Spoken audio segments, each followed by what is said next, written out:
خلي يسخرون مني البعض، خلي المقطع يقطعوه يسوون التهكم والضحك، شو يسوون؟ يسوون، ما يهموني. أنا أعتقد اللي ياخذ دكتوراه مثلا في مجال ما، هذا أول مشوار العلمي مو آخر مشوار العلمي. ولهذا بعض اللي يردون يشاغبون على مجالسنا وعلى منابرنا، من ينتشر إعلان مجلس يكتب بالتعليقات هي على أساس راح تصنع لنا طيارة بهذا مجلسك. والله أنا ما قايل بمجلسي راح أصنع طيارة. أنا من البداية ما مدعي هيك ادعاء، يعني هذا مو شغلي أصنع طيارة.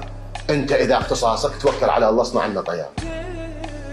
أنا ما مدعي من البداية أني راح أصنع طيارة، مو اختصاصي هذا ولا مجالي هذا مثل واحد ينزل إعلان: يا أبناء عين التمر الكرام راح أفتتح عيادة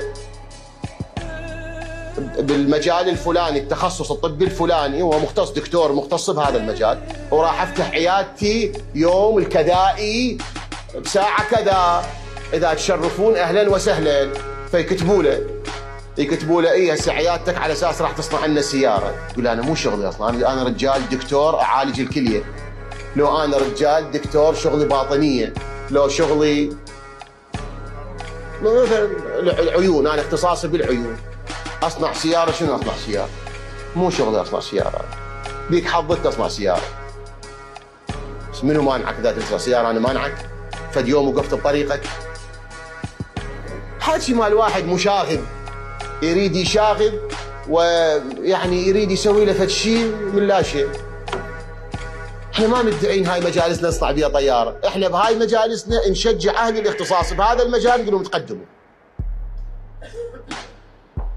ونقول لشبابنا باي مجال علمي نافع تقدموا وابتكروا واخترعوا وتعبوا على انفسكم وكملوا مشواركم العلمي، واحنا نشجعكم ليل نهار، وبكل شيء نقدر عليها بنوقف وياكم، ما عندنا كل مشكله. احنا نريد نفتخر بكم لما تخترعون وتبتكرون وتتقدمون بالفيزياء وتتقدمون بالكيمياء وتتقدمون بالهندسه وتتقدمون بالطب وتتقدمون بكل مجال.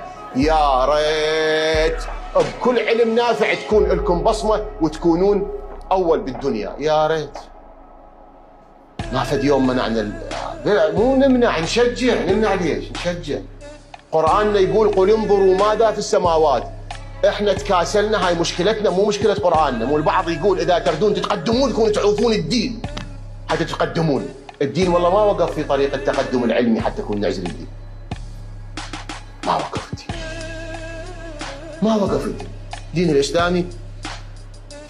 شنو اقول، والله حتى تعبنا من الحكي، تعبنا.